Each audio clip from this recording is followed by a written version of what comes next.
Cette scène semble improbable, n'est-ce pas? Eh bien, vous vous trompez. Nous allons plonger dans les caractéristiques les plus dangereuses des anciens tracteurs. Des machines brutes qui exigeaient non seulement de la force, mais aussi une véritable maîtrise de la part de nos agriculteurs pour les dompter sans finir blessés ou écrasés. Vous êtes aux surindustries extrêmes et je préviens d'avance, si vous n'avez pas de capacité d'abstraction, cette vidéo n'est pas faite pour vous. Le contenu est inspiré de témoignages réels issus de forums agricoles. Si certaines situations ne vous sont jamais arrivées, gardez le respect. Vous n'êtes pas le centre du monde. Blague à part, place à la vidéo.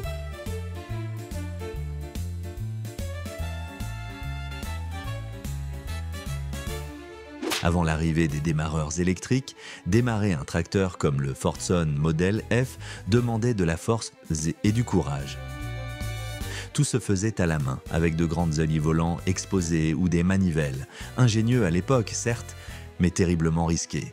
Un retour de compression, ce qu'on appelle le kickback, pouvait facilement fracturer un poignet, voire casser un bras. Et par temps froid, quand l'huile épaississait, la résistance était encore plus intense et plus dangereuse. Peu à peu, les systèmes de démarrage électrique ont remplacé ces méthodes manuelles, apportant avec eux plus de sécurité et épargnant bien des blessures.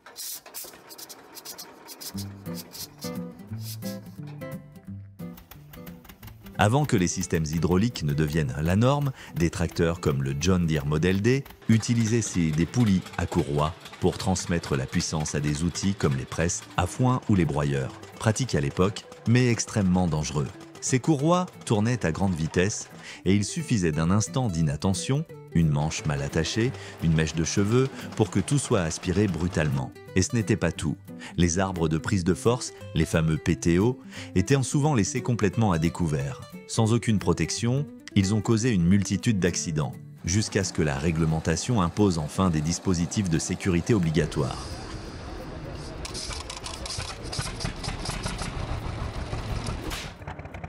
Roues en acier à crampons. Typiques de modèles comme le John Deere Waterloo Boy, Fordson F, ces roues offraient une excellente traction dans la boue et sur les terrains accidentés.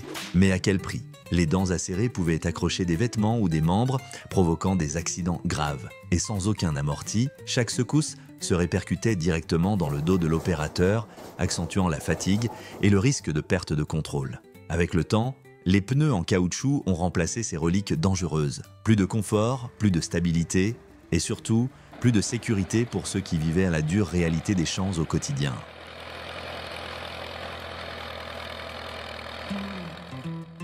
À l'époque des tracteurs classiques, comme le Farmall F20, la cabine de l'opérateur n'existait tout simplement pas.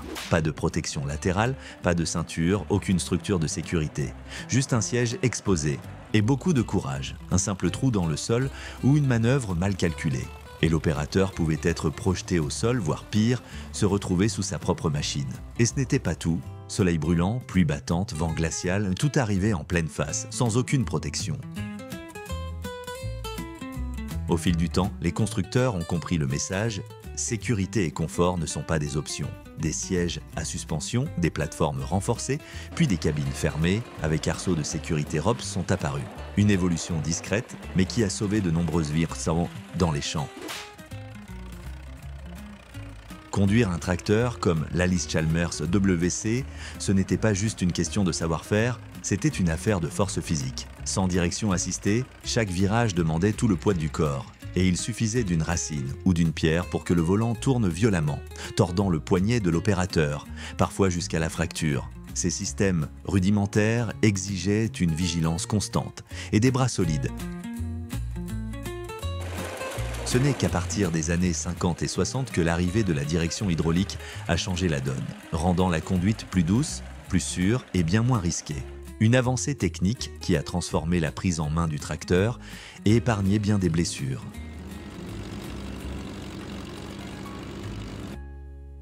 Imaginez travailler toute la journée sous un soleil de plomb avec un tracteur dont le réservoir de carburant est juste au-dessus du moteur brûlant. Avant de continuer, pensez à vous abonner. Ce serait fantastique de vous avoir comme spectateur régulier. Laissez un like et un commentaire, cela nous aide à gagner en notoriété et à continuer à produire des vidéos pour vous. Merci de votre attention. Des modèles comme le McCormick Deering Divin utilisaient cette configuration pour faciliter l'alimentation par gravité. Mais le risque était énorme. Une simple fuite, une étincelle au mauvais moment, et le feu pouvait se propager en un instant, transformant le tracteur en piège mortel. Ce design a progressivement disparu, remplacé par des systèmes de pompage plus fiables et bien plus sûrs, un progrès qui, sans aucun doute, a sauvé de nombreuses vies dans les champs. Les tracteurs équipés de roues, avant très proches, comme le Farmal H, offraient une manœuvrabilité exceptionnelle, idéale pour les cultures en rang serré. Mais cette agilité avait un revers, une instabilité latérale dangereuse. Sur un terrain irrégulier ou dans un virage serré, le risque de basculement était élevé, entraînant de nombreux accidents.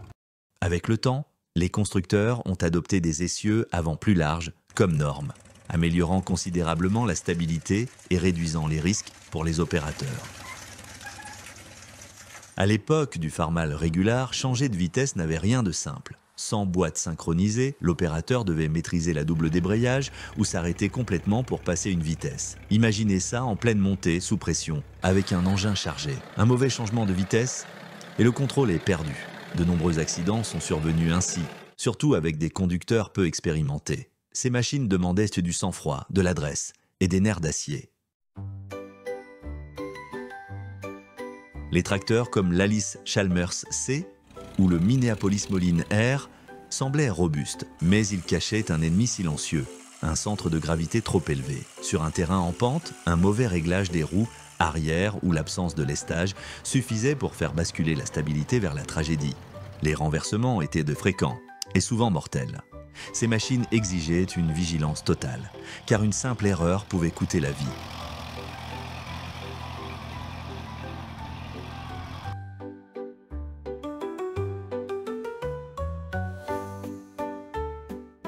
Les anciens tracteurs, comme le Ford 9N, ont révolutionné l'agriculture, mais présentaient un problème majeur, l'absence totale de phares, de feux arrière et de réflecteurs adaptés.